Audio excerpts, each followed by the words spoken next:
Hi guys, Eric Bruner here. I just wanted to cover the three components of a complete warm-up. If any one of these components are missing in a warm-up, then it's an incomplete warm-up. The three things are, first of all, you have to get a little blood flowing through the muscles to keep the muscles from fatiguing too soon. Next, you have to stretch the muscles. We'll talk about that in a minute. And then also we have to balance or get the form of the exercise. This is like any other athlete. Form of the exercise correct. So let's talk about them one at a time. First of all, getting a little blood flowing through the muscles. We don't want to go right into singing our big loud notes or pushing too hard. Just very easy so that some blood gets flowing through the muscles like any other athlete, because it brings oxygen, sugars to the muscles so that they're keeping up with the work. That way you don't fatigue as fast. Number two is very important, and it's very often missed in most warm-ups, and that is you have to stretch the muscles. The vocal cords need to stretch, and the way to do that is to sing high. Most of the time people will say, well, I don't want to sing high, I'm not warmed up yet, but there has to be singing into the extreme upper register, because that's what happens. The vocal cords, if you looked at them, they look like a little V that you blow up through, but they'll stretch into the higher notes. So there can be several different exercise types that will allow you to sing into that upper register, the extremes as a matter of fact, and do it very easily without a lot of work on the muscles. Just like a runner is not going to put a ton of weight or overstretch the calf, but you want to get a little bit of calf stretch, right? Just like you do with the vocal. You want to get a good tug, good pull, and you need to get into the upper register to do that.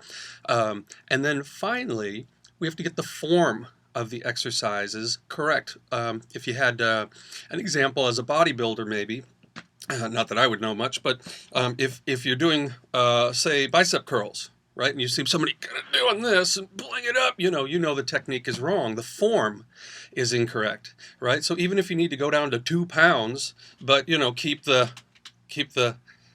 form correct without a bunch of other motion like this, well then you're ready to add weight as long as you don't lose that form.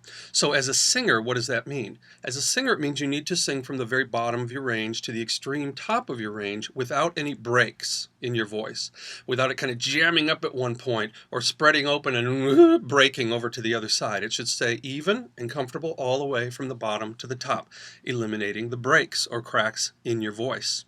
A couple of things that you can do. I'll give you a quick exercise that'll help with a lot of these, and that is some lip bubbles. Okay? Because what that does is regulate the air, so you're not pushing too hard.